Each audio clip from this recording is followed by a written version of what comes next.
Fonua loto si e kuofa e ika ingalu o faanga si o fufonga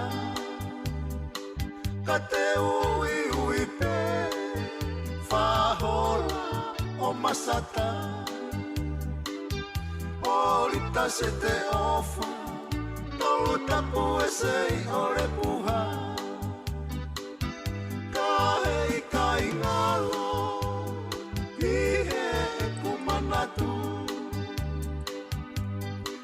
Fofonga ola asi ne folau e funga atere no foa kausi I fokiau ki California si lolo ahala e valu ka te utengi hiape ui no pe si o hingoa Fanga kona hoki, ai honi o whai mata Alua koe ia, te ike alua Ka he ika ingalo, ihe e kua wha Ka he ika ingalo, ihe e kua wha Apito vai lala, si ueli o maka maka Alua koe ia, pe ike alua Ka he ika ingalo, ihe e kua wha Ka he ika ingalo, ihe e kua wha Apito vai lala, si ueli o maka maka Alua koe ia, pe ike alua Ka he ika ingalo, ihe e kua wha Ka he ika ingalo, ihe e kua wha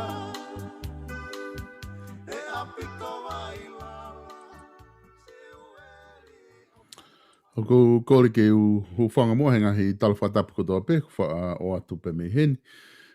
Whatapu atu ki a ho eki, ka ma ha taki Fonua, ha taki lotu. Ka ma ka inga tonga ko toa pe, kua o atu ki ai e tau polokalama ko ia I he pongpongini, ko e polokalama ko ia I he hoatani, ko e Tufunga Fonua alo au, ai au ku o atu ma pe I he wike ko toa pe, pa mo Palofesa toke tā Siosiua Lafitani. O ku whataunga pia kua ngole reia te tau polokalama hea honi ki apina, pia ka taki ka moto ki share tu pia tau polokalama. Hange koe ku mau ilo I he lorotongani, o ku ma kei hoko hoko atu pe I he tau konistu tone, aia o ku ma hoko hoko atu ai e tala noa I he wike kotoa pe, aia koe ahoni, te ma hoko atu I he kupu ua ua ko ia, o e tau konistu tone. Pea ka pau o ku ke toki whanonga he polokalama I he ahoni, o ku ko ngā ke ilo I peke tau whanonga whataha mo ki mo tolu, ko e konis tūtone koni ku tala noa mai ki ai Palofesa, ko e tewhito I konis tūtone ia I he taha walu fitu a be, ko e konis tūtone mo tu a ia, I hono kamata ko konis tūtone, o tigai ke matala noa atu ki he ngahi liriu, ko os whakahoko ke ngahi kupu o e tau konis tūtone. Ka koe kupu o wani o ko mai ai I he ahoni. O ko whiawhia whoke tau lerei a Palofesa to ke tā Siosiua Lafitani, ai au kune kei whakawhaingumare e mai hano taimi pe mo University o lo au pe me Australia, ke lava whakahoko e tau polokalama I he ahoni, tau polokalama ko e polokalama lahi e ni ko ma os whakahoko, whika whango fulu, e polokalama ko ma whakahoko atu pe mi heni, pe ke polokalama lahi a pito ia, lava ke mo whanongo ai I he ngahi historia, pa ngahi whakaukau ko toa pe whikawaki, pe mo e tau ako, mo politikare ko ia atonga. Palofesa malo e tau mao e hoatani, pe ke whewheha ke. Malo pito tonga o ko lelei be mo family ko whawheta I he la mare lele o eklere tonga kotoa pe ke mo lelei be me hena pe ke te au I he tau kei mao ai mo ui pe ko whamalmalo atu ai I he talamalu o e Fonua lotu pe mo ia ko ata ke hoko atu ai tau polokalama whawike pe ku malo pe tau ke mauiwi pe mo e whainga maria ke whahoko pe tau whamalo pe tonga ko ngā ko e teknolosia mo sainisi e nā wahanga o tokonia ki tau tolmu ngā he tokoni ke pe ke tau lawa o whahoko ngā he polokalama whahako mo whanga community ko eni I ngā uhinga ke tau wahe ai pe moho tau kahai ngā. Pe o kou whakaukau mau pe ke whahoko ai u polokalama o tau whai me ngā i kupu ke o tau community mo tonga pe heki murini. Oku tokoni I ngā he whaunga ke ko I ngā he ku whihitu.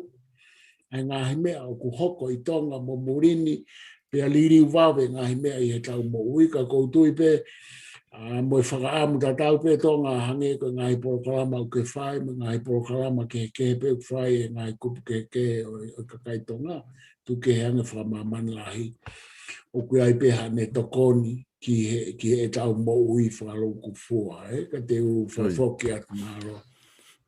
Moni a pito Palofesa ko whakaukau whokia ku tau o atu pe ngahi polokalama ko toa pepe ko tui ko ngahi mea whakawhiawhia ni ka tāpua ke ni ki o tau kainga tō ngā mga community ai lava ke nau whanongo hange koe ko wha o hake ki mua pe e mau whainga maria ku lava ke mau ai koe ka maa Palofesa ino ke huakau o lava ke whai whakatala noa ke ngahi tuunga o kui ai e tau ngahi tuunga whapolitikare tatau te whito pe moe ako no whahoa mai ki he ako pe aku hoko ai ngai whakamatala ko ia koe hulu ia koe mama ia ki o tau kainga pe ika ke ngata ika koe lahi taha o ngahi whakaukau pe ngahi tala noa ke historia e lava pe ke nau mau heni i nau whanonga ngai polokalama he koe kai te nau lava pe o whetu taki atu ke University o lo au ke nau hu o kau he ngahi ako ko ia pe e lava tokoni ke te ki nau tolu ke te whakalolotoang hangai ka veinga ko whai ke hatala noa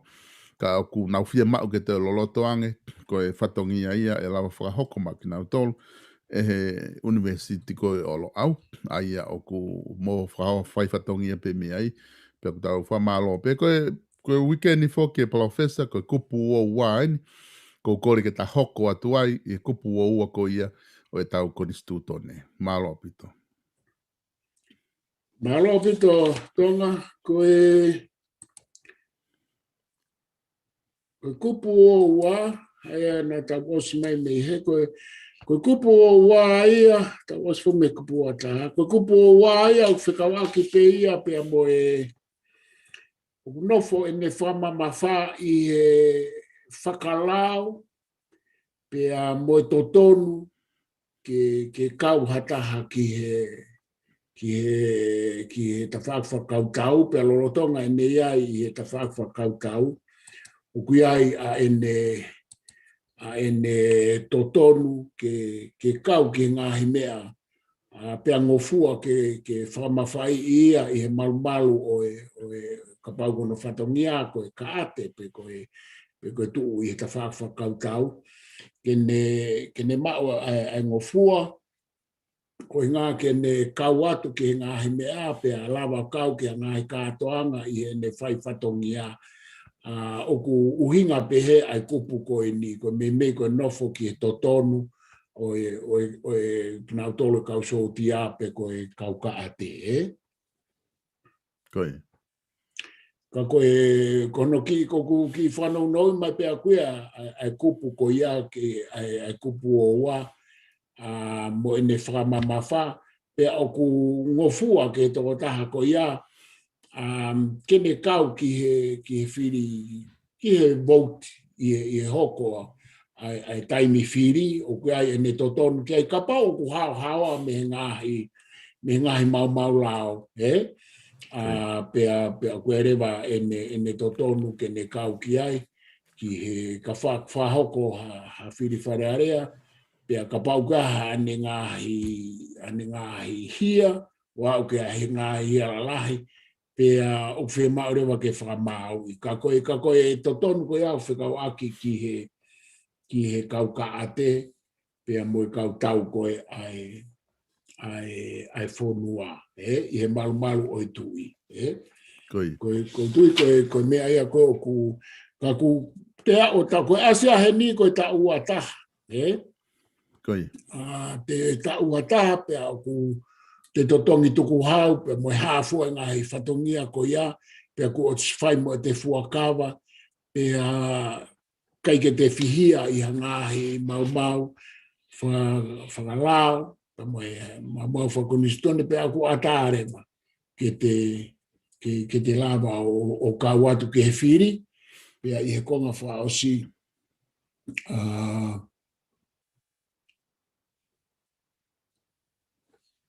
i o tuku kehe ka pau kia ko te mea te tau whihia ai, ka pau o kia ai ha ngahi mea nei osi tohi whakailo kita ki ai pe ku ia hato mo ua pe koe te lawa rewe ke te whihia ai. Ka koe uhinga e kupu o wā uhinga te whito ki ataha oku i he ta whakautau. Koe. Mahalo koe mea pēa o ko whielawe atu ki ai ke kupu ko ia e tonga, ka pau ka mea o ke tānaki mai ki ai pe ko whehui. Koe. Koe Palofesa, koe kupu whokeni o ku ngawe ake ngai whanua i Murini. Tata te whito ke taimi ko koko whai ai ko koe tau. Pea ko tui o ku haha molofia whokia ke hoko i tonga he taumani o ku mate ngai tau tangatai o ku tike ke whaha. Manga ke ngata pe ngai taimi koe tau lahi o no ua tau lahi o no whiha tolu. Ka koe ne tuu koe ka ngahi i whai tuu koe muri o nau wha aluma pena tolu ke tau ui ke na o ki Afghanistan mo whe. Ka koe whainga ui pe he ku ase he kupu koe ni ka ilonga ku whaha tau e malava pe ke hanga hei ne awhio o ui ai kakai neonga o koe ke nau sotia. Ka koloa pe ku nau nau lava fua e mea whana mo au nau tau whakalau ke tau watahange ko ku ke whakahamai. Ka ko tu mahino pe kupu ko ni kata hoko tau ke kupu no ua tolu. Ka pau ke te aha tānaki. Ia, o sai ho toi tānaki mai koe a tonga. Ko tui koe point whaasu ke tānaki a ina te kai ki ulawe ki ai.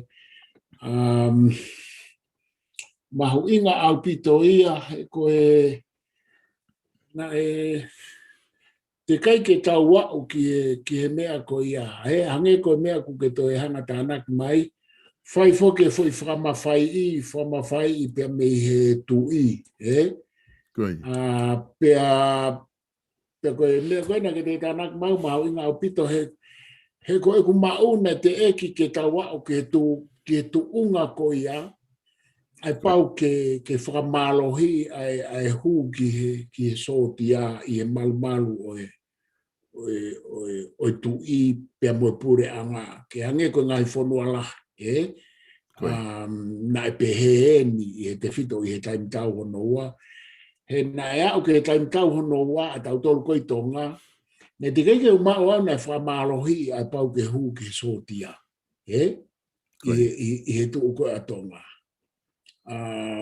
ka kuia ngai fonua ia pa ku na pe he mo Amerika pe he mo Isleri ka kui kai ke uma upe ku hange ka te amna liriwa Isleri wa ala fo Isleri tangata mo fefine pa ke na hu e na wa o ke to ha ta ko ye na to ka koe mea ia ku ke he ia mi he taimi koi ki mu a koe pa tau fotu e tau kunistone me tau pureanga he na mei ke kau pe koe ke pe he na fra malohi kana mei ke kau e tangata ko toa pe kihe faha I whakakau tau pe koe kau warriors pe koe kau toa I tu koe ai fonua pe a ke he rewa ai ngahi mala e whai whatongia ke he kana te kai pe ke uma wa uia nei ai o pau ke tau kau katoa he tau pe te tau toa ko toa he nei ne mahu inga ia he aha koe ai ngahi bahe o Division of Labor of Specialization I Tonga pe ko kuma ko ke kamata ko instituto ne ne hau ne te kai be ke hata I mea ke whamalohi e toko taha ko toa pe I hanea o ke ta ua taha pe ko pau ke hu o sotia I tala noa pe ke whaare ko atanga tae tau tō ka mau inga ho to yanga ta naki mai ai poini ko ia Koi. Aia, Palofesa, nai whai e tau lahi ko hono tolu, hono ua po hono tolu ane whea. Ko hae tau ko, au ke mana tu I tau ko ia. Koe whoke tau lahi e me kamata he tolu fitu, ai tau lahi hono ua. Hono ua, Koi. Ai whai whoke ulaki tau, ai tau ulaki, ai taha hiwa, taha walu, taha hiwa. Koe o tau whakakau ki he ngofo I waha ai ngofo I tau lahi koe ni koe ke na fu wā mama koe mālo pe tau ke mo ui. Pe moi ke ia e kakai, ka koe fulau miliona lahi nai ma te ka koku whanofua whakakau ki ai, maari e ho whehui.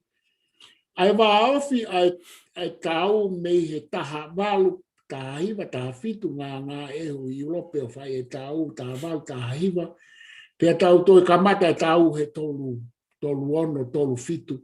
O tau lere ma o se he whaua, wha tolu, Koi. Ai tau lahi. Haia koe, ne kai ke fu na e pe tau kausotia e tau ulo aki, ka koe lahi tahe tau kausotia e tau tauria he tau ono ua. Koi. Ai na nau kau atu ke tau. O tō tau ai a ke nolo piko komanta atari ai, Koi. Ka koe io, koe taimia koe, ka koe taimi koe ia e tonga, na e oange ai kau maarea apita koe fuke tau utarite mo Piritania mo New Zealand, I taimi ko ia ki ono malo I ki tau tolu tuke ngai fonua ke nge ko France mo fe. Kana ko tau hono wana ula ki hawa New Zealand kau so tia ke malo I tau tolu hu mai foka se apani na warifo me olunga.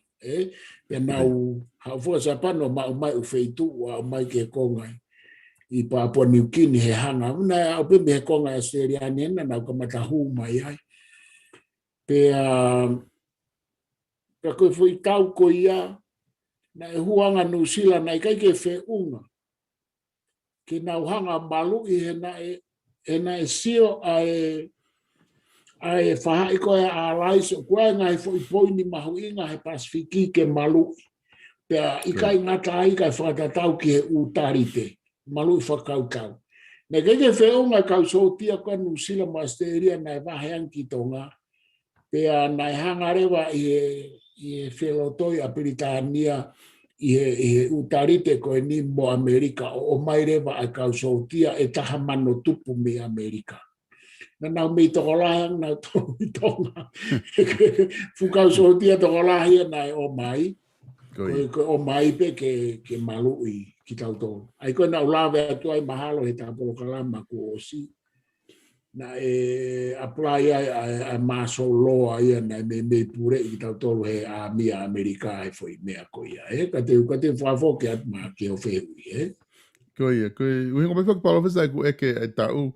Ko inga he koe o ku asi ia i te whito i lao koe ni, koe lao tolu ni mai ni e tahewa taha ua. Aia koe kupu ni he tahewa taha ua na whao ai koe lao tolu ni mai tahewa taha ua. Ka kapau na tok whae tau he tahewa taha walu taha hiwa hao ai ai ngawhi tau ko ia. Aia na kai peke ngawe akia e tonga ai kupu koe ni ke pehe ke ui e kakai o whamalohi ke na huke so tiao.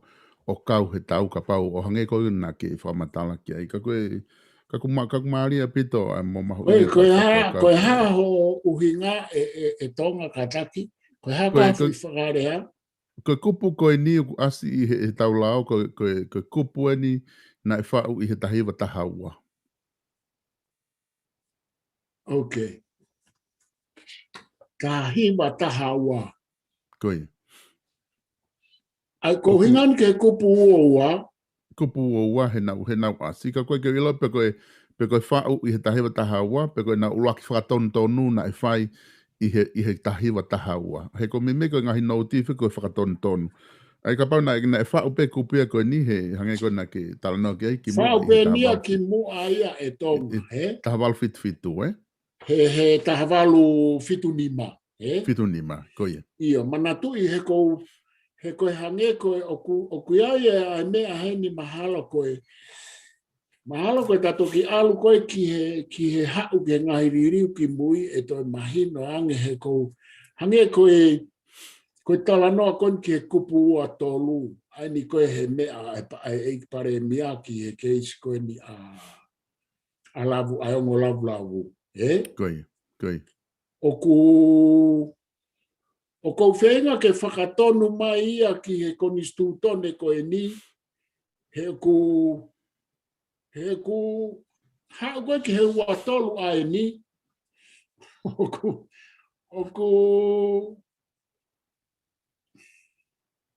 ku kei tala noa pe ua tolu ia koe ni i he mea whakakau tau. Koe.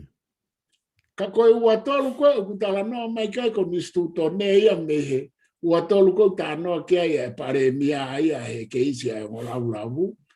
O kui kai tātau e mo ua tolu koe ni. O wasi koe ni me, koe. Aia kou kou tuku pe he te alpe au o ki lave ki he ua tolu koe ni ai tala noa kai e pare mia pe a koe mea kumari e he ku taulere koe he ni, hange ko ho whamatala mai koe ni. Koe kupu ia, koe kupu katoa kone o kou tānoa tau ia ai ki mua katoa he tahiwa tahaua. Koe. Tau whoki tau tau ke tahawalu fitu nima. Fitu nima. Aia koe whakarea koe nā, o ku ikai ke te kei whuke usio kei, pe koe whakatontonu, pe koe tānaki, pe koe hahano, aina koe o ku ke hu mai ai he ku maari ai i tala noa koe ki he kupu ua tolu. Koe. O kou kei whakatonu horo ke ulo kei te kupu ua tolu kou tānoa kei pare mia, pe kou whe o ku hu tonu ki ngai kupu koe ni, he koe kupu ua tolu he ni o ku toi tānoa pe ia ki he military, ki he tawhake kau ka ate me kau tauhi mahafu, me tauhi mea whanā, me kau sotia he kupu ua tolu, aini koe te tahoko atu ki ai. Mahalo ku sa ia e Palofesa ke tahoko ke kupu ko ia. Ko hinga he ku kata laki lere pe tawa ia i he kupu ko na ku ke i he tahawal fitu nima. He ko ngā whaka ko whakau kau ia ke tau laki sio ange ki ai ke ngā he kupu ko he tahawal fitu nima te fito i konistu tone na e whau. Pera kata toki hau ko ngā mahu inga e kupu ko ni ke ta toki whenga nge ke ta pe lava ke ta wakai ki he kupu ko he ta inimi. Ko ui ngā pe ko mea ko nukulo tonga hoko ko ni i tonga. Ani na ke whakaha mai ko tari ai pare mia. Na mau whakahoko whoke u tohi ko ni hiriange pe tala tutu ni hopok na halaia. pia mau whahoko rewa ngahi tohi ko nike pare mia, pia mo ngahi kau taha ngongo ke, pia koe tari bena ni o mai whakatahaka ki mau tolu, koe fo itari pe taha ko iana ni tufaki katoa mai, o mai koe tari koe kupu wa tolu, koe kupu ia o ku nepehe koe tutu unia ku tatari ki ai ke o rewa ke toke osu ai whakamau maalunga taha, na ni whakaha ea koe kupu na toke whakahuhe waftaha tolu. Aia ka tuku atu ke ta hoko atau he kupu wa tolu ke te whito i kupu koe konistu tone. Io he ku mahu inga au pitoeni koe whenga unu aki koe ia he koe mea Maria tonga. Koe. Koe whakapapālangi o ku i he fo i hau ia e taha. O ku kehe ai fo i whakarea whapapālangi ia me he whakarea whakatonga koeni o i kupu atolu. Kehe ai whakarea o ku iai ai te whito i whakaukau he kupu atolu he whapapālangi. Koe hau ia me he hau ia ki he tahahiwa walu. Nai whai ai nai o me alahi nai whakahoko he tahahiwa walu. Koe. Ko ne hau koe tahahiwa walu, o ku hau ai ki he kupu atolu. Au sai pe, ko hinga he koe kupu mahu inga ni he mea e pare mea mo fo i keisi koe ni, te ka me whi alu aki holo ai, ku ke hea mo kupu atolu koe he tahawalu whitu lima. Koe. Koe kupu atolu koe ni, aini i he konistu tone tahawalu whitu lima o ku ta whanonga mai ai, o ku ke hea me kupu atolu he whapapālangi i he tahiwa walu. Koe. O te rewa, me hako ke kupu atolu koe ni, o ku mea kia i pe taranoa kia i a paremia, koe kupu atolu ia na e toki whai atu ahono toi tānaki ana ia i he, koe hako ai tauna ne tala mai. Uawhe taha tolu. Soang, koe tau alue me tahawalu whitu nima ki he tahiwa walu. He koe tahiwa walu ia, o ku maare foi whakarea ia ko ia. O ku tuu ia ai kupu atolu ia whapapālangi koe disabilities of convict. Koe. O ku maare ia no ngāwe ake ai fuirea disabilities he nai kai ke ngāwe aki ia i he tahawalu whitu nima. Koe. I anga e alo e tamai koe kakai na uhanga o whapālangi o hai o mai ia ai akia koe fwoi tai tolo ia kupu atolu. Ko ne hau koe ke kupu atolu koe wāwhe tatolu na ke tala noa. Wāwhe tahano? Tatolu. Ai o kutu uia he ni koe lao whakatonu tonu ia o wāwhe tahao no. Ai ana e kapau nei whai ia he wāwhe tatolu. Ka koe lao, koe tohi lao whatontono e wāwhe tahao no e nia o ko wakai ki ai. Koe ua tolu ko ia, koe ia, aia koe hau ia me wāwhe tātolu, o ku mea koe ki ai paremia. He maaria he kaimi koe tonga e te tau mea o siofi peheni. O ta sio peheni hange koe tau hau ki he kupu koe ni he ku maaria.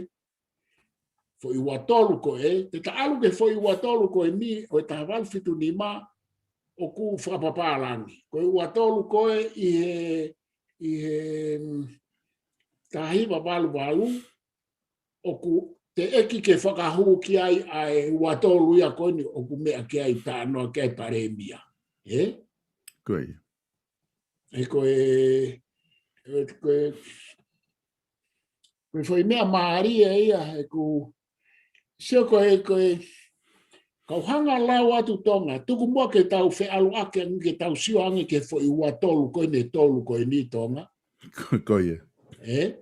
He te tau toki hau tau tau ria ke uhinga ngā unu he koe mea kou maaria ia ai o ku kehe ua tolu e taha walu whitu nima, me he ua tolu o e taha hiwa walu, me he ua tolu o se ua awhe tātou. Koe.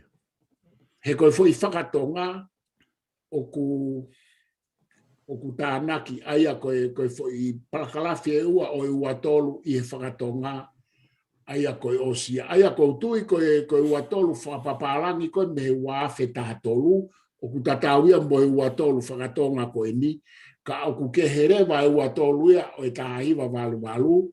Pea koe ua tolu ia o e taha walu fitni maa aini o ku ta whanonga atu ai o ku kehe ia. Koi. Ka teu kau hawa ke ua tolu koe o ku ani o ku lolotonga hokona e mea kia e pare mea ke e netari. Koi. Ti tuku mai pe ke hau ki ai. Aia koe kau hanga lawa te foi whakatonga ke mou mea ki ai pa ko ki mou tolu ko mou os mau pe sai pe ka ko hinga ki e tautala noa. Koi. E tapu ki hataha koe ua tolu e ni ani o ku tala noa kia e pare mea. O ku saptai tolo o lunga pehe, ngahi mea o ku tapu ke mau e hataha kua mo ua iha hia. Ngahi mea o ku tapu ke mau e hataha kua mo ua iha hia. Parakalafi ulaki, ko parakalafi wana e tō tānaki hake ka te ulawe parakalafi ulaki. E tapu ki hataha aia koe uhi ko haane mo ua iha hia, pea hiri whaki tautea ke nofo pōpula o laha yake i he tau e ua, ke ne mau hatu unga i he pure a ngā, pe ko hatu unga mau totongi, pe hatu unga whaka apa, pe e tapu ke ne kau i he whiri, pe whiria ko whafufonga e whare area, kai o ua ko ne mau mei he tu i ha whaka more, pattern. Whataha moha whakaha mamafa kua whakaata aia me he ngahi tapu ne hiri whaki kia te ia, e ngahi tutu uni o i kupuni. Tako kupu tolu re waini o ku tānaki hake. I mean, sorry. A parakalafi ua re waini toko o tānaki hake ke kupu koe ni. Aia koe mea ene tānaki e wāwhe tā tolu. Ka kua pau ke toloi a hono ngawe aki o i kupuni. Pau ke toloi. Ta tau ai pe hatu unga kai oua kua osi ai aho e whāua me he aho hiri whaki tau tea. Pe e taime ko ia ko o atu ai ha whanongonongo o ha tangi pe o atu hangofua ke tangi i he loto i he aho e whāua hiri ai aho hiri whakitau tea kai oua ko whakahoko ai tutu uni ki he tangi. Pe ka pau o ku whakatai aho ngai ai whakahala ia i he tangi pe o ku whakasisi i he tau tea o i kai lai hake i he nofo pōpula e tau e ua pe kua pau ke i kai ngāwe aki ai kupuni. Koi. O ku mahino atu tonga ai parakalafi ua. Koi. Mahino pe, Mahino. Koi. Aia koe mea ia koe nofo ai koe ai taukawe ai paremia i he parakalafi ua. Koi. O po marewa ki ai kupu walu o ko nistu tone ai kupu ko na tau ostano ki ai pau ke fai tangi. Koi. Ai ko o me ani tonga na tau fatala no ki ai pau fai ai ko talanga he ko sio foki he taimini o ku pehe ko tau kawe ko fai me patoa pe mo u faanga ki ai ko na pehe kata ki ha o rewa ke foi me ko ma winga. Koi. He ku mahino ku pua to lue ka val fit ni ma ku ke tala no pe ya so tia. Koi. Ka ko ta ha o rewa ke ku pu ko ni wa tolu o wa fe ta tolu ko ni ha wi ke to la fa to no wa fe ta no. Ko ka e poini na ku fam ke ka no ki ai ku te ki to ki he ki ta te Ai ko konga ua foki le tok tānaki. Ko konga ua foki hangena ki tala mai. Ko foi tānaki na fai he palakalafi ko hono kilalo. Ko ia. Pa ko tānaki ko ni o ku marie au pito tonga. Ko ia. He o ku ngata pe ai kupu wa tolu i he foi palakalafi ulo aki Pea koe tau alu koe ke whakapaparangi o e tahahiwa walu o e kupu atolu o kupakalafi tahape. Koe fo I disabilities of convict ia o e kupu atolu. No person having been convicted of a criminal offense punishable by imprisonment for more than 2 years. E koe fo I talanoa tataupe. Ka kone haurewa ki he, koe fo I palakalafi uloa ki, koe talanoa tataupe I he whakatonga. Me he wafe tātolu, ka koe tānake atu koe fo I tānake maari e ni I he kupu, I he palakalafi ua. Ka pauna e nofo he kupu uloa ki, he palakalafi uloa ki, e I kaike to iai ha whainga maari e ia ke tala noa ki he palakalafi ua o I kupu atolu, ani o kuhu mai pare miatong, o ke whatonga I e ku uhinga. Koe fo I whakarea koe I he palakalafi uloa ki ka pau e toki whai hano whakamore I e tu I koe fo I mea pea o kuhu hake o tānaki ki ai ia osi hamo ua hange koe mo ua koe ni ayango lavu. Ka pau na e ngata pe ai kupu atolu ia he palakalafi uloa ki he kai te awhainga maari e ia ayango lavu pe he kai ke te ahatala noa mai ai pare mia. O ku ke mau e ku hinga tonga o ku anga e koe e ku wakai malawa pe ke I kai ke utonu ka koe anga e koe sio koe ni ki he kupu atolu. Koe whehui koe o kou atu e au. Koe kono tānaki koe ai kupu ai palakalafi ua e tonga. He koe palakalafi ua ia ki a te au I e maari e whoko no tō mai pare miapa koe tau tala noa koe ni. Koe palakalafi ua e tonga koe mea e ua. Koe tau hau me criminal laws, tau hau me he lao, me ngahi lao e whaihia ki he criminal justice. Koe whakarea koe whakakonistu tone mo whakalao. Koe tau ngā ono me he ngahi lao e whaihia ki he ngahi lao e whaihia ka oku fie mau ke hunuki mai ai totonu mau pe koe whakamau totonu ke na au. Pea, oku toi haureo ai whakakaukau ki a te au. Koe kupu koe niu oku fie mau ia ke tau toi sio kei tonga he malawa rewa ke mo oni heni ai lau ai kau Marxist. Pena iai pepe mo e tala noa pe he I he tohi koe a plate o koe the Republic. Nei whai ai hano tala nga iai pe koe lao koe ai maai kakai whakaluku fua pe koe whau pe hange koe kupu koe ni koe ngā ke kau whaki ai kau fie mau mo malu ai kau mau mawhai. Aia koe mea ia nei tala noa I he ta Republic e Plato I hono tala noa ai what is justice koe ha ai whakamau to tonu koe ha ai to tonu mau koe whehui koe ata na wau marewa ta noa sokolate si hono ngau ake e palato sokolate si I he ta Republic ki he whepo tala noa aki koe a sokolate si koe lao koe ai koe whau e lao pe koe justice ma ai justice pe ke se mo ai e fie mau ai kau taki a ki nau tolu o lunga he taimu kau hau ai ke whakamaui pe koe ai koe uhinga justice koe whenga I ke potu tatau ai lao kai hange koe kutala noa tonga koe whainga whakaukau e nia koe tau hau me criminal laws ke criminal justice. Ka koe whehui koe o kou o atu. O ku ai e foi mea koe ni ai kupu, ai palakalafiua o kupu atolu ki he Fonua whakaluku fua.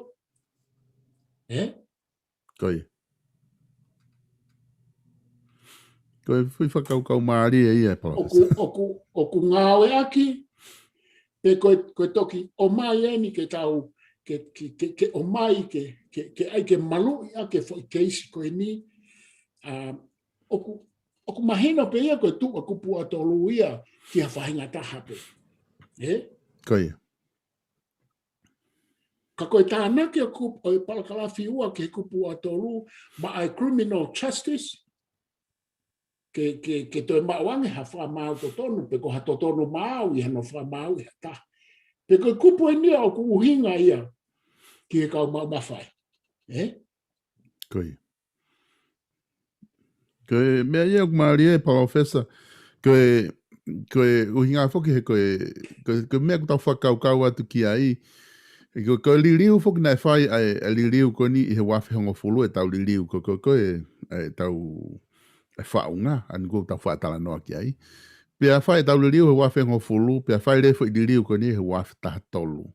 Ko whehu i fokia ko hae o mai e heneri heni ke whaha wakai ki ai, ko hae intention na e whai aki e liliu, ko hae uhinga na nau nofo ai pa nau whakaukau, ke tānaki e whai mea ko ni he taimi ku mahino ai e alhake kakai o pare mia mo minista te nau Filipe nau tola nau tolu pia hu marewa whai whakatontonu ko ni ko e whehu ia ko mai he tokotaha ko ni ke eke mai he neri ke wakai atu ange ke wakai i ange pe ko hae uhinga ko hae intention nai whakatupunga aki hono o mai whai palakalafi wa ke tānaki he wafta tolu. Oku whamalo atau ke heneri. Koe liliu koe he wafe hongo fulu, koe tau kawe i koe liliu ma ai kakai. Tau toi whoki mai ni ke whoi angawe aki koe o e kakai. Ka koe ku wakai koe mo e mau wakai ai lo au ia ki e teke koe mo whakahoko e whoi liliu. Na ia e o me ai koe uhinga ia ki he kautaki o e aho ko ia moha kautaki e aluhake o hange koe mea koe ni he koe kupu atolu o ku whakatapau ia ki hataha e whiri whare area pe ko hataha o ku he roto whare area ai tala noa he kupu atolu. Aia, o ku tau tala noa he ni kia ki nau tolu, i he nau toe whakahu mai e ni he taha tolu, ke malu i pe ki nau tolu, i he uhinga ia taha e tonga. He koe wafe hongo fulu, koe ku whakarea koe ki ai i he tawhaake taha o ku pehe. Koe whenga ke o mai mo tuku hifo e mawhai o e tui, mo e hafo e ngai mawhai tuku whahalo, not tuku whahalo, ta ke whahalava, ala ke tuku whahalo, whakako nistu tone. Ke o mai a ki he fo i kulupu ia i loto i olunga. O kui kaiko ha o mai e fo i ririu ia i he wafe hongo furu ke o mai ki he kakai, o ku kehe fo ia ko ia kapau na e hanga he lo au ia pa mahanga matolo fai e fo i liliu he fo i fie mau ke aluhi fo whakare papirika whakate mo kālati ai fo i liliu e mawhai pūre.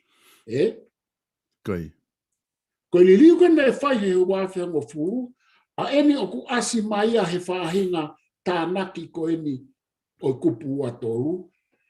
Pena ko si lawe atawia ki ai tonga ka pau te manatui mahago o sena mahina taha pe. I mua.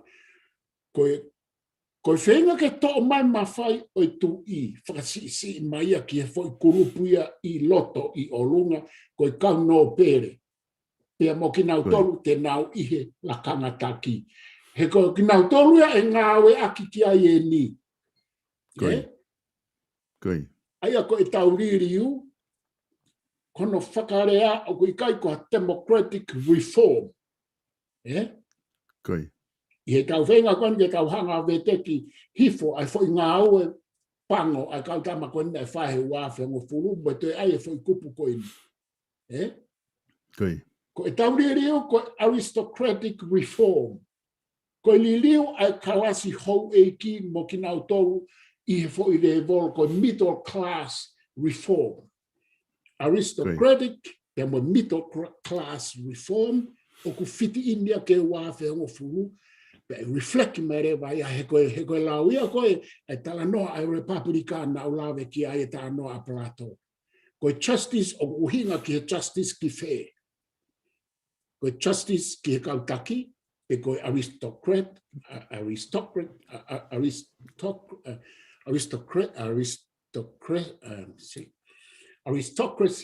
aristocrats, liliu ke middle class, he ko liliu ko wa fe ngo fulu ko toko la hitonga, ko middle class ko aristocrats reforms,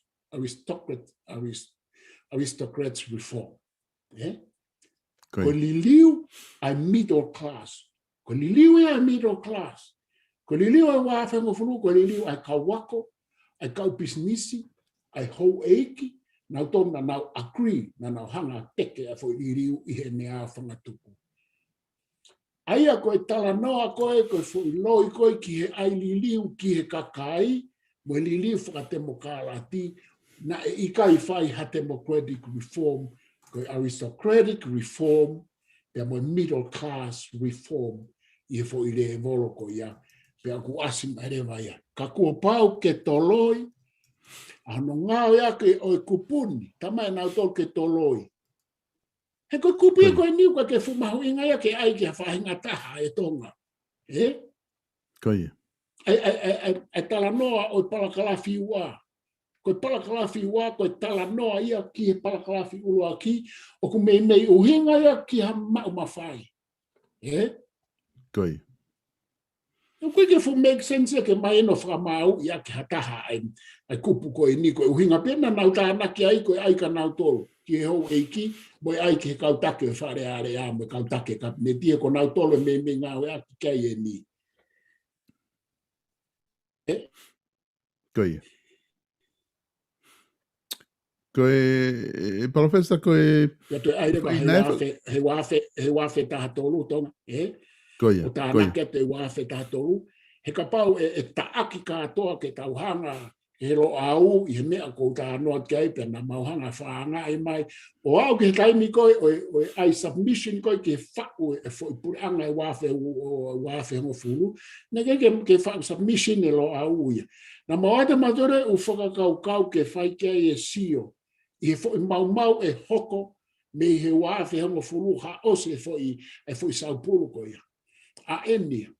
Ka pai te no fotau ka ngave te ki katoa na u fo tu e wa fe ngo fulu mo na mono mo na u me fa konistu tone ko ni ko me bete tau sio ki ai ko foi me na fai ko foi aristocrats reform pe mo middle class reform but not a democratic reform ko reform ia foi kalasi I loto ki olunga he ko pai ni mahinga te wai atu ko no feinga ke to katoa mai to la mai ma fai tu Kia hai, ki he hou e ki pe mo kalasi te nau I whare are mo kapineti.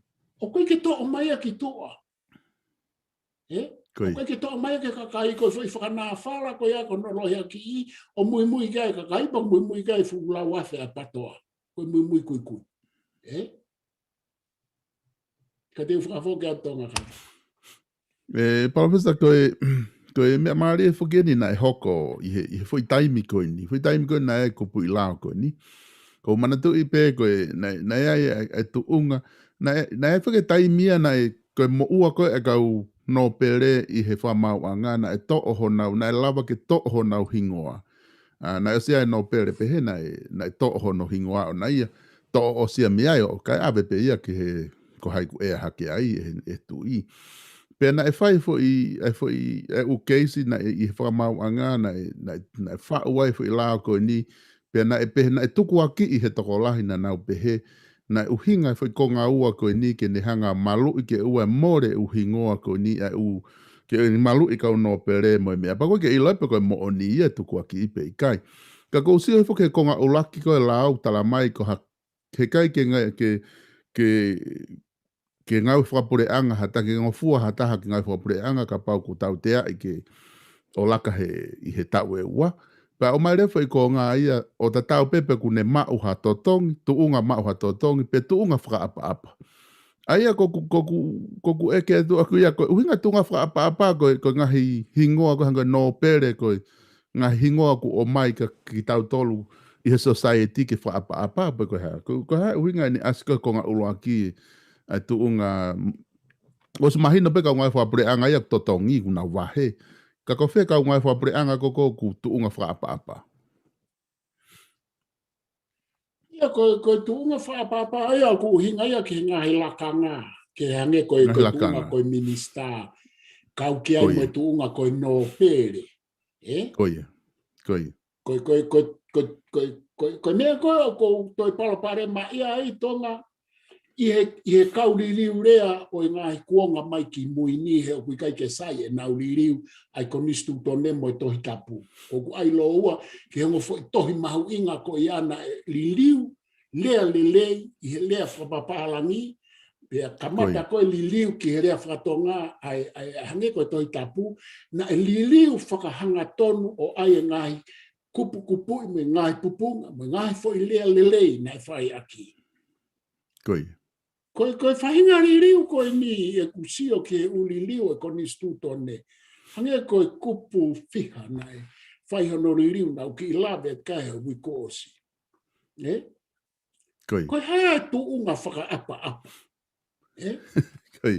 Koe hae tuunga whakaapa-apa. Ki he alu ki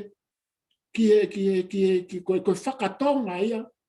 Te me he emolument pe mo o ona Koi koe anga ia e nau hanga whakatokanga o whakatonga I sai koe tau pehe koe tuunga whakaapa-apa you can apply it kaki nau maa nau tore halea ke ne o mai e whoirea koe ona ke nau hanga tunga whakaapa-apa ia o ai pe ka whainga mea noa ia.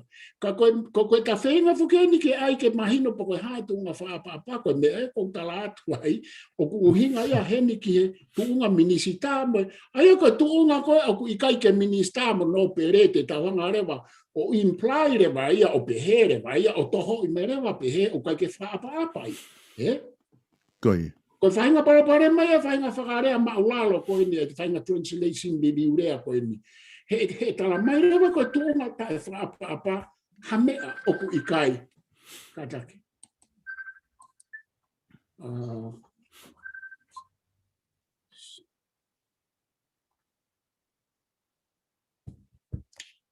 E tonga. Kai tuku mua ke ko ki he koe tatangi e mea kataki koe. Kawana o tuku hifu mua si. Koi, nake ihe konga ko niko ko ta sia po ko hae tuunga whaapa-apa. Iyo, ka koe mea ia ko o ku mahino he kai mini o ku uhinga ia koe fo I whakatonga ia ki he ona. Ka koe ta whoki mai, koe mea koe ni koe kupu koe ni mohono toi ensinia I o ku uhinga ia ke teke ai justice ai kautaki. Ka kai goku ona, o ku whaapa-apa I. Iyo, koe kupu koe ni o ku nofo ai he kai ke whungao ma make sense ia ke uhinga I ke ngau a ke kupu koe ni he koe ne whikau aki mo whatongia mo ngā ue pia mo lakanga na ui koe tuunga whaapa-apa I he wharearea pe koe kapneti pe koe ha. Mo anga e whai mawhai, whakangofua I ka pau e whakamore I. Koe mea whakapango ia e tonga, koe pehe o ku I he criminal justice e whai mea koe ni. Ka koe whai mea koe ni o ku luo taha ia ki he ka mawhai na nauhanga o ai. Na nau tānake tene wāwhe taha tolu, ke malu ki nau tolu. Ke malu I ki nau tolu. He te whoki ki he ku whakarea, koe liliu he wāwhe hongo furu, koe liliu pe ma ai hou e ki pia mo kautaki whakaporitikare. Middle class, ai kurup loto whakasosiare ki o lunga. Koe hae ai whahinga mea ko ia. Koe ai ke to'o mai mawhai e tu I, o I kai ke aluia ki lalo, kai o mai ia o tupu I loto ai, a e nia o whakahaa mai he mea koe. Ni te koe whai liriu e nai whahe wāwhe hongo furu. He koe liriu ai ka wako, koe kau educated people, koe middle class, educated people na nau whai e iriu. Pe nau kalangai ai o mai, ko te mo kālati, o mai ke kakaipa, osko ia pahu re vai a hū ki loto ka nato. Koi. He koe whehui koe te hoa atu, ko ha mena kai te whai ai, ha uli liu ke he umea peheni ki loto ka nau tonu mo he hoi ki no pere. Koi. Ai ke tō kātoa mai fu mawhai ai tu i ke tae paranisi ke tae pot tatau e tau fu whaunga, ka o mai a no foi loto ya nau tonu, pe hala tu i o lunga pe hala mo lala. Pe si isi a o lunga pa si isi ala. Ai a ko loto rewa, ai foi ta loto ko ia te ne whai hono pure. Ai ni e whahinga mea koe ni. Koi. Oku sai pe ia. Sai pe ia hono toe ai pe au ke whamau tangi. Moi hafua i wha matala ko ia. Ka koe foi mea ko ia, koe foi whao ko toa pe heni ke malu. Ke malui. Ke malu i ki nau tō. Aia Palofesa ko taimi ki mua he waftaha tolu he foi liriu ko ni. Na o si ai pe foke whamau tangi ia. Na o si ai pe tau whamau tangi a tolu he taimi ko ia. Aia ka paurewa i hene tuu ko ia tika ke whai foi liriu ko ni na e tau pehe o ku tau tea i hataki. E whamau lahi. O talamai e ngai pōpula tau pehe tau e tolu. Ko foi taimea koe au ne kei mau peia ne totonu ke ne tangi ke whamau tangi. Ka kua more ku os apply e fo i lao ea ko niki ai kua more rewa hano whaapa i o naia. Ai te alu kita ki api o tatari ai ke whai te whamau tangi. Paka toki whai whamau tangi te ikuna pa te toki whoki mai rewa o hoko atu. Ka konga koe ni he ta whaake taha. O mai ia ke kakai. Ka aware ko tau tea i ki tau laka he tau e ua hato mo ua. E te tatari e whi ahe whaua. Ka orewa ke mahino pe ku te tangi, pakapau te tangi, e te tatari ka orewa ke hilif ke whai tu une whamau tangi. Pe ka talamai whamau tangi e ku si e tau tea he tau e ua. Pe he ka orewa apply e lao ia koe niki ai. Ke pe he ki tae aongai hoto whaapa i. Pe ka pau rewa, ungai whainga mea pehe, ai o ku maari anga sio atu ki ai, ko a anga ho wakai ki ai. Hange pe me nei whihi he tai metaha. Ia he koe, he ku ngatai fo i kupu ia i he palakalafi uloa ki pe. Koi. O ku ikai ke ne toi whai ia koe, mea koe hoko ka pau e to o palakalafi ua. Aini na nau tok tānaki pe maha anau lelei. He nofo kupu koe ni ko tala noa ani i he mawhai o i kautaki. Moi ho eiki. Ka to'o ai palakalafi wa, e tonu rewa ho tala noa. Koe hae tūtūne e whakamau tau tari ke ne tūtūni. Koe ke tau ilo e tau tōruia koe ke aha tau misi ke tūtūni. Koe. Koe mea eni ku tau o sisio mata ki ai. Pe oku mo oni, koe tala mai oku na hala ia. Koe. Aia ka pauna e ikai ke toe i ai. Hapalakalafi ua. Koe hala ia, pe toe hau e tau tea. O to me tiki ke tuku naua ki tua. Whakatatau ia ke u kupu kehe o eko nistu tone. Koe. U tau osi whanonga mai ai he criminal Ka koe uhinga koe palakalafi ua. E tonu rewa me aina e tala noa ke ai e paremia. Kai ke tau lawa tau tōruia, koe tau muimu, koe tau tālanga whoken, koe tau tala noa tonga, ka te tau haua whangatuku koe ha, hange be koe mea e paremia. Koe ha mea o tala mai he koni stutone. Koe tau whakauhinga tēnea taua ki tānaki o palakalafi ua ke kupua tolu. Ka, te tau whoki whakataha mai mo paremia, o tau taha he foi whamatala au whangatuku a kupu koe ni. He kai ke lawa he paremia ia ke ne whai ha mea. He kai ke tau lawa e tau tōruia, ka pau te tau whakaongongo ke lao me koni stutone, tuku ke heanga he tūtūne e whamau. He ko hanga he kau ka maa whau ai palakalafi ua, koe palakalafi ua, koe uhinga e ua, hange ko ulawe ki ai, koe ai ke criminal justice, ke toi whamau to tonu ange, mo toi to tonu maa wange a no whamau i hataki, pe ko hau eiki. Pe ko e uhinga ko aparato ko I he Republic mo uhinga e kau Marxist. Ko na uhinga e kau Marxist na e whau e laoia ko e whauia ke teke ai fie mau ai kau taki whaka ekonomika mo kau capitalist pe mo kau nau tolo nau mau e paanga. Nau mau e mawhai, nau mau e koloa o Fonua. Koi. Aia na e whau na ieni ko hinga ko malu I hau eiki no pere, ko malu e nau tolo ke nau alu ke tunga taki, ko tau whoki mai e tau tala no ake. He ku whakahawhi he kupu ko ni ke nau nofo pe nau tolu. He kai ke ka pau e ai whakamorare o whia mau ia ke tuku mai nau a ki tua. E whito ke minister ka kosita. Ka koe uhinga koe tau hau whakonistu tone whakalau ke kupu a tolu. Mone mi ai ki pare mia. Mone ki pare mia. Kai kia ha mea e whaihala ki ka pau e tāria ke loto aho e whāua. Ka pau e tala mai e tautea, tala e tautea a whe. O ku halaia, o se mahina halaia, tala mai ai tūtūni.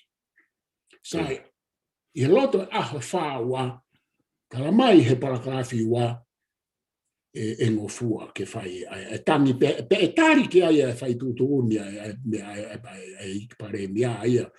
E koe hange koe mea na tata anoa ke ai tonga ki mua. Koe o tala mai he konistu tone ia.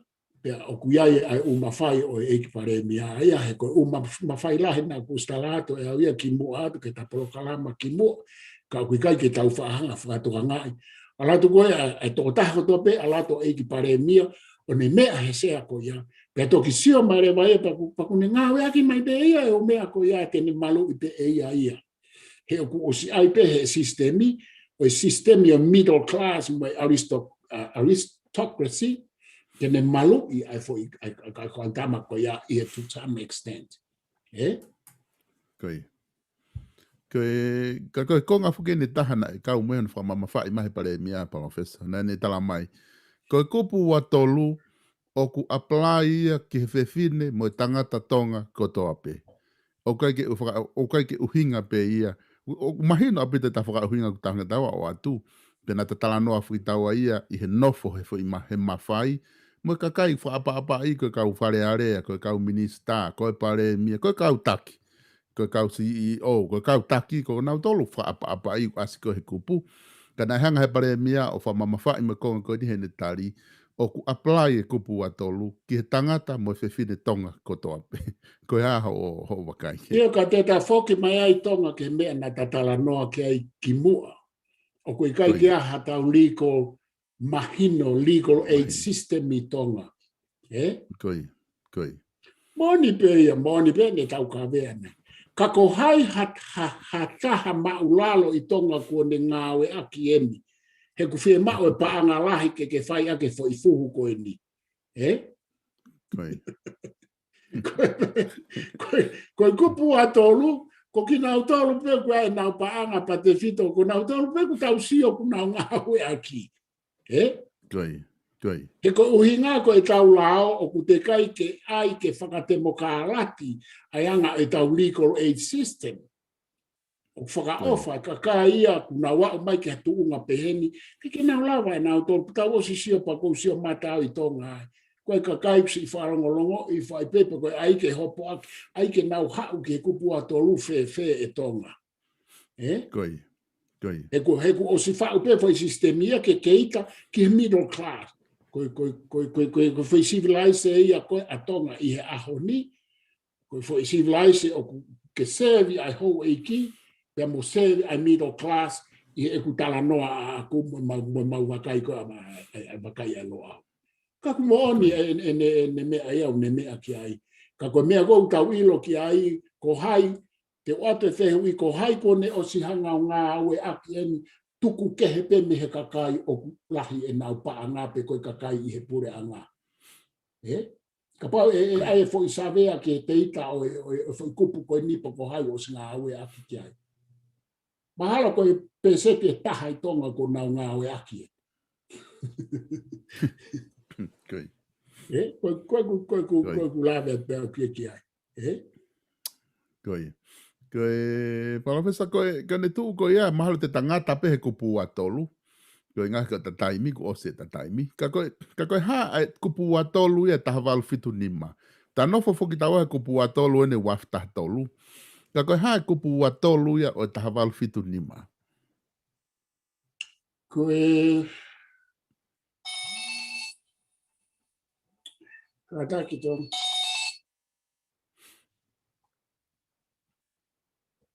E nia ko.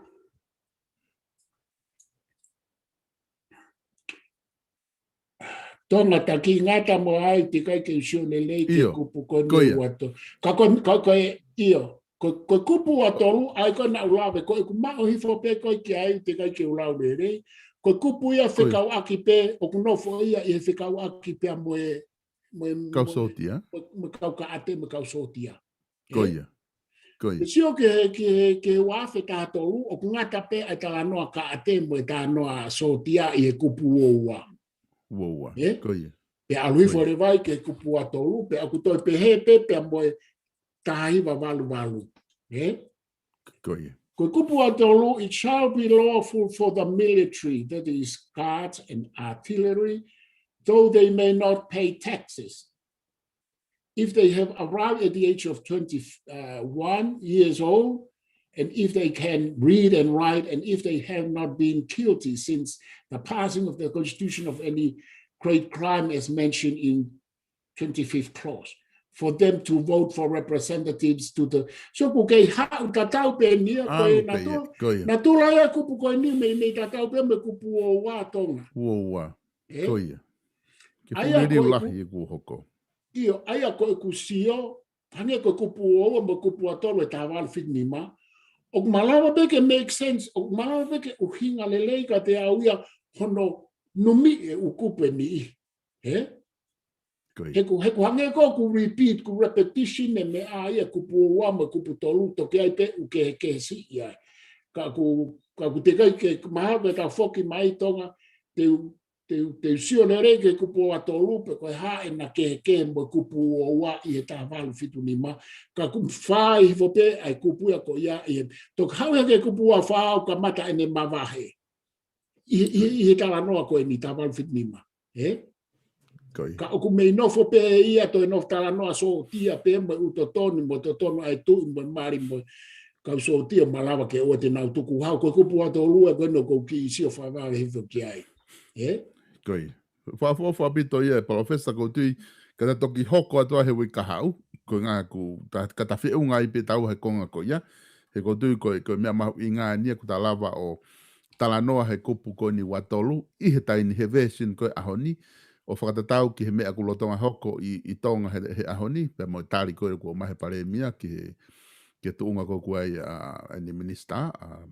Pe ko tui mahalo o ku whiunga i ka pa utea ha mea te ki toi whakama opo mai aki ki mua ki tā māwahe ahoni.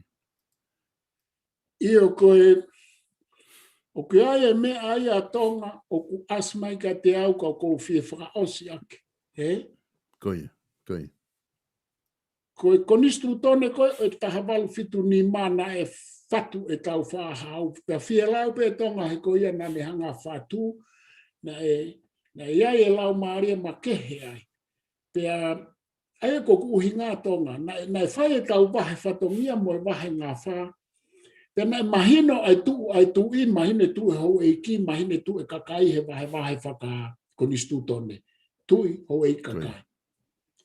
Pena hane hangarewa ai e ukupu ke nā wangai tatau o hange koe whakakaukau o e koe lao ke tatau o whakatatau ki he fui whaunga e tolu nā ne hanga o whatu. Pea oua toi te kei makehe ha fui kupu ke makehe ai tala noa ia ki hani ihi ka pau te nau arako fihia e lao. Aia koe ku whakatata mahino. Koe kupu a tolu na ngata pe a tau whahau i he palakalafi uruaki. Pea tatau pe oku ke hou eiki, pe oku ke wharearea, pe oku ke itua. te ke hao pe o tau ngata kotoa pe i he palakalafi ua ki e tonga, ke tau whaha, ke tupu ua ki. Koi. Te o mirewa ka kai fie popoto ko ni tapu mo kinau tō. O tāna ki atu ai foi palakalafi ua ki ai. Koi. Palakalafi ua kona nau tāna ki tene whakawhai ke hei rewa e ai tangata mo whewhine o ikai kia hane siri ni ke ne whai e foi koto. Mo foi tangi. Koi. O ku vete a kia ai tuunga. Tuunga whakapapa nau talama. He koe kakaia te nau lava o tangi. He koe tangi o whai ake pa angalahi. O whai ake whima o e loea, o whai ake pa angalahi takapau. He kai ke ikuna he tangi ko whuwhakamore lahi. Ko hai i he kakai ko talanoa koe ai kakai. Ko hai e he kakai e whai fwoi tangi ko ia. Nai ai e tau whahau ke tau ngata pehe kupu aki he hai katoa ai maulunga mo maulalo mo taloto i he kupu i he palakalafi uaki o kupu ato. Ko toi tānaki pe ia e tonga, toi awhanga tuku aki pe ia, ko ni liu nei whai he uawhi hango fu, mo toi unga ua mai koe ni, ko ngā ua pe ia ma ai middle class pe a moe hou eiki i tonga. Ke unu hifa o lunga, maanau tolu, o tuku ai. Me koe ke awe ha mea ia ki lau, peko si e ki mea ki lau lopa, ua te awe mea ki o lunga kai nofo pe ai, a e meu asimai whainga si pinga pe. Te kai e nau whanau tō ria ha democratic reform. Hala au pito ia, he koe ke asimai ia. Ma lope mai o me ene ula ki tu he konistuto nene o sianga whakatemo kalati pe ia e hene kamata mai mo o me ana e o si he lao pe tok whai atu e tānaki ka koe whainga si pinga koe nu asi mai koe ni. Kai ke he tonga te tatau atu ai, ma lope te mawhai maria ko ofa lai atu ka mo tolu mo mea mai, ka tau toki hoko atu, ka toki hoko atu ke kupua wha, ma no toi la vei pe kupua tolu. Ai kupua tolu e tā walfit nima, ma Malo pito Palofesa talanoa mahu inga pito pe mono vete koe ni kuta whai ki he kupu wa tolu koe e tau koristuto ne.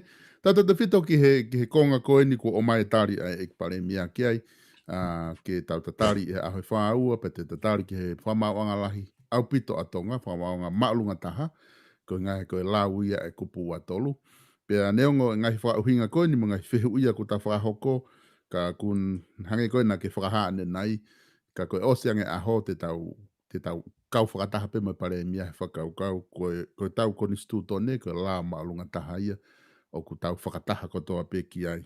Ka ku whamalo lahi atu Palofesa, ai tala noa whai aho. Ni ta toki whelonga ki mua he tau proklama koe ka hau, koe ngā te tato e hoko atu ai i he kupu hua wha o hoko atu ai.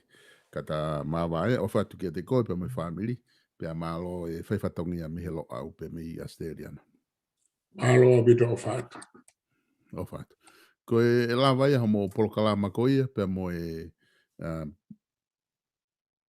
University o lo au, Tufunga Fonua a lo au, ai a ku whahoko atu i he ahoni, i he wike kotoa pe, na ma talanoa ki ai pe mai Palofesa i ahoni. Whatawange pe na e ongo le rei atu ai polokalamani ki a pina, ke te mo tolu kotoa pe, ka tak more pe he whaataimi ka pau ase atu ata ngari free se atu ata, o ku lotonga whai ai ngā ue pe mo kautaha fo o, ke internet fo o, ke na take over ai interneti, ko ngā na lava ke solova paloparema koini, o ku wha lere tatu si ai interneti i he tau he polokalama, ka ku tuina e ongo le rei pe re o, ke whanongo ai ke polokalama. Pe whamalo la heti ke te mua tolu i ho mou lava mai ke whanongo ai tau polokalama ko. Ni ko apongpongi foki o ku anga maheni aki o ku amanaki ke whakahoko ai o whakahoko ai polokalama ko ia whatu whanua fo ou pe mo piveni piukala aia ko e polokalama ko ni o ku o totonu ke ma o atu ia i he hoko ko ia ai hongo fulu anu silani po ka taha atonga ka te toki notice te proklama ko ni ke whapapau I me taimi o piveni ka pau e whainga maari I taimi ko ia pa te aha taimi kehe te toki o atu pehe tau PSC ke mo ilo ki ai taimi e whahoko ai Tufunga Fonua ai whatu Fonua fo ou pe mo piveni piukala ko e hoko ko ia o e wha I whiawhi a pongpongi ko mo proklama anga maheni ia pe mo e I kare wākai I he universi, ai a ku o atu mau pe I he wiki katoa, pe mei heni I he hoko ko ia e whā, taimi anu silani o e whiawhi pure lulu kotoa pe. Ai a pe a koe toa pure lulu rewa, ko e prokalama langa whanua ia a re mātua, e whahoko atu I he taimi o no. E whiawhi katoa ngai ha mō ngahi prokalama ki he wikeni, tu ke heange, ka bau e tari mai ai ngahi whaafia ku whahoko holo, ke kau whafonga ko ilo I pe kulahi ngahi issue whapolitikari I he lorotongani o ku whia whanong kia e kakai tato whito ke ngahi campaign I whare area ko e issue I he hopo ola koe hopo e tuate pe mo ona po akseta lavu ko issue I hopo kona I whahoko e ke koia e Pacific ai ke te whakamo ui mai ai tonga satellite, kau taha tonga satellite. Pea mangahi isiu ke he pekulo tonga hoko I he tainimi, ka kautui koe hape me e malawa ke mauha hani ihi, e mauha nau taimi, ke lawa ke tau tala noa ai, e whahoko ha tala noa mo ki nau tolu. Peka ikai, koe ngahi polokalamanga maheni ena ku lawa ke tau oatu, whataonga pe e tokoni atu ke tiki mautolu, pea kei whamalo lahi atu ke tiki mautolu, I he tala noa le rei, o ku mo whaafahoko tau parepareni, ko inga ku lawa ia o tau wahe le re ia I he mama, pe mo e whea whaaki. Ka mo mea ka tau toki whelongo aki I he taimi hoko, I he pongpongi, I he te I whatu whanua fo ou.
Oku ke atu mo ki whanangonongo koe ni, ki moa ke mo atu.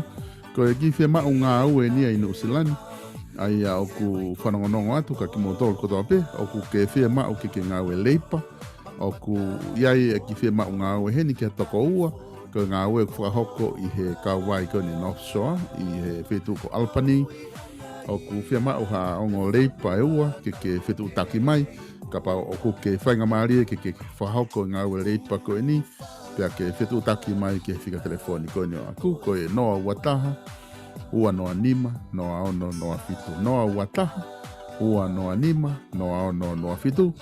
Whetu taki mai, koe ngā ke lava o whakaau koe ki he kautaha koe ni, oku nā u whia mau e ngā ue koe ni, ki Nusilani, ka pa oku ke whia mau ha ngā ue i he taimi koe ni, koe ngā ue leipa eni, pia ke whetu taki mai ki he noa uataha, ua noa nima, noa ono, noa fitu, e lava ke tokoni atu ki te koe, ke whahoko ai ngā ue koe ni. Kei whamalo ai pe ke tau ngahi kautaha koe ni, oku nau tokoni mai ke tau ngahi Polokalama, South Pacific Loans, Stalek Tupou, whamalo lahi atu ke te nau tolu, kei Popou, pe mo kei tokoni mai, ke whapaanga koe ia ai ngahi Polokalama, oku lava ke o atu heni, whamalo lahi ki ngahi kulupu, oku nau sponsor pe ki nau tolu, nau ngahi Polokalama, hange koe i kaore wakai, pe mo ngahi kulupu, lahi oku nau paanga pe nau ngahi Polokalama ki nau tolu, ka ku oate whamalo koe ni ki he South Pacific Loans. Ki ho whai mau no i Nusilani,